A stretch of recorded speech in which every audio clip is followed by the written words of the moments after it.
আইনজীবীদের অভিযোগের পর এবার 59টি জেলা হাসপাতালের পরিষেবা নিয়ে সরব মন্ত্রী।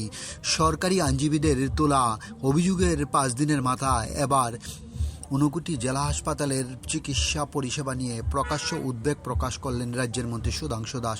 আকস্মিকভাবে হাসপাতাল পরিদর্শন করে তিনি স্বীকার করেন, সার্বিক পরিবেশ সন্তোষজনক হলেও চিকিৎসা পরিষেবায় বেশ কিছু ঘাটতি রয়েছে, যা দ্রুত দূরীকরণের জরুরি। প্রায় 2 ঘন্টা ধরে হাসপাতালের বিভিন্ন বিভাগ ঘুরে দেখেন মন্ত্রী। রোগী এবং তাদের পরিজন, চিকিৎসক ও স্বাস্থ্যকর্মীদের সঙ্গে কথা বলে পরিষেবার বাস্তব চিত্র খতিয়ে দেখেন।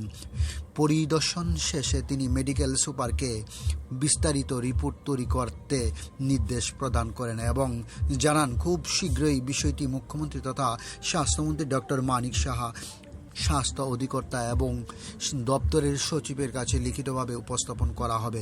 সম্প্রতি এক দুর্ঘটনা আইনজীবীর চিকিৎসা নিয়ে বিতর্কের পর হাসপাতালের পরিষেবা নিয়ে যে প্রশ্ন উঠেছিল, তার মধ্যে মন্ত্রীর এই মন্তব্য ও পরিদর্শনকে অনেকটাই তাৎপর্যপূর্ণ বলে মনে করছেন সংশ্লিষ্ট মহল। ডিউর রিপোর্ট, খোয়াই টাইমস বাংলা।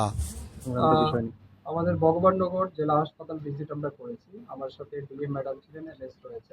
এই ভিজিটের মূল উদ্দেশ্য হচ্ছে হাসপাতালে যারা রোগী যারা আসছেন, চিকিৎসা পরিষেবা ঠিক আছে কিনা না, কোথাও কোনো অসুবিধা হচ্ছে কিনা না, ডক্টর যারা এখানে দায়িত্বে আছেন তারা কতজন ডিউটিতে রয়েছেন, কোথাও কোনো অসুবিধা হচ্ছে কিনা না, এই সমস্ত বিষয়গুলিকে খতিয়ে দেখার জন্য আমরা এসেছি। ডাক্তারদের সাথে আমরা কথা বলেছি, এমএস এর সাথে কথা হয়েছে, স্টাফ নার্স যারা আছেন তাদের সাথে কথা বলেছি, তার সাথে সাথে যারা রুগী ভর্তি রয়েছেন তাদের সাথেও আমরা কথা বলেছি, তাদের সাথেও আমরা জানার চেষ্টা করেছি কোথাও কোনো অসুবিধা হচ্ছে কিনা না। তো অনেকটাই ঠিকই ছিল, কিন্তু কিছু কিছু ক্ষেত্রে আমার মনে হয়েছে কিছুটা ঘাটতি আমাদের আছে। তো এই বিষয়গুলি আমরা আইডেন্টিফাই করেছি।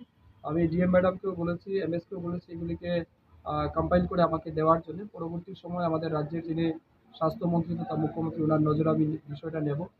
হেলথ ডিপার্টমেন্টের ডাইরেক্টর সেক্রেটারি, ওনাদের নজরে বিষয়গুলো নেওয়া হবে এবং দ্রুত যাতে এই হাসপাতালটাকে আরও স্ট্রেংথেন করা যায় সেই বিষয়ে আমরা নিশ্চিত উদ্যোগ গ্রহণ করব। যাতে আমার বক্তব্য হচ্ছে এই জেলার যারা পেশেন্ট যারা আসছে তাদের মধ্যে যেন কেউ এখান থেকে বিনা চিকিৎসায় বেরিয়ে না যায়, সবাইকে যেন চিকিৎসা পরিষেবা এনশিওর করা যায়, তার লক্ষ্যেই আমরা এসেছি। মাননীয় মুখ্যমন্ত্রী সাহেবের নির্দেশ আছে আমাদের ডিস্ট্রিক্ট হসপিটালগুলিকে স্ট্রেংথেন করা। যে ফ্যাসিলিটি আমরা এখানে অ্যাভেলেবেল দিয়েছি, সেগুলিও কতটা ইমপ্লিমেন্ট হচ্ছে, তার কতটা অপারেশনাল রয়েছে, এগুলিকেও আমরা